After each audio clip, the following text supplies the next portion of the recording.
हमारे भाई बहन दिल्ली आते हैं, दिल्ली रहते हैं, तो दिल्ली सरकार पिछले 8 साल से बहुत ही छठ का बहुत ही बड़े स्तर पे और बहुत ही भव्य आयोजन करती है। दिल्ली में तकरीबन 1000 छठ घाट तैयार किए गए हैं जहाँ पे छठ पूजा का पूरा इंतज़ाम किया जाता है। जहाँ पे आप देख सकते हैं यहाँ पे पीछे एक तालाब बना हुआ है। इसी तरह से अलग अलग लोकेशंस पे तालाब का इंतज़ाम होता है, टेंट्स का इंतज़ाम होता है, सिक्योरिटी का इंतज़ाम होता है कि दिल्ली में हमारे जो पूर्वांचली भाई बहन रहते हैं वो खुशी के साथ, सुकून के साथ छठ के त्यौहार में हिस्सेदारी कर सकते हैं। मैम, छठ शुरू होती है उससे पहले ही राजनीति शुरू हो जाती है। अब आप लोगों पर आरोप लग रहा है कि यमुना जी को साफ नहीं कराया, और जो मनोज तिवारी वो कह रहे हैं कि मैं हरियाणा में स्नान करके दिखाऊंगा कि वहाँ से तो साफ आती है, दिल्ली में गंदी हो जाती है यमुना।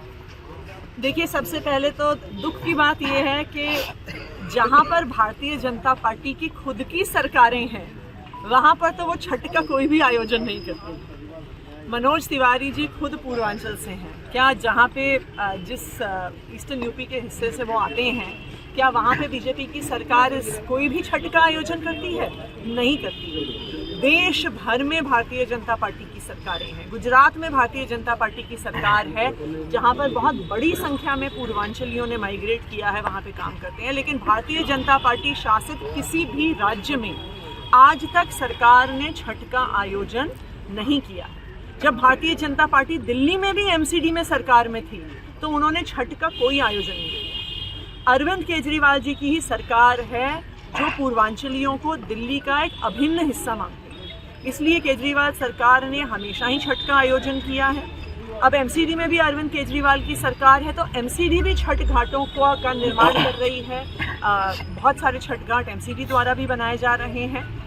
मैं तो मनोज तिवारी जी से यही कहूँगी कि वो भी दिल्ली के सांसद हैं, वो भी पूर्वांचलियों के प्रतिनिधि हैं। आओ मिलकर छठ को बेहतर बनाएं। एक दूसरे पे आरोप प्रत्यारोप करने से क्या होगा? दूसरी बात, अगर आरोप लगाने की बात है तो हम एक्चुअली आरोप उत्तर प्रदेश की सरकार पे जाता है, क्योंकि जो कालिंदी कुंज के बराज पे फोमिंग होती है वो यूपी इरिगेशन से आ रहे पानी की वजह से होती है। लेकिन आज तक दिल्ली सरकार ने कभी उत्तर प्रदेश में भारतीय जनता पार्टी की सरकार पे आरोप नहीं लगाया।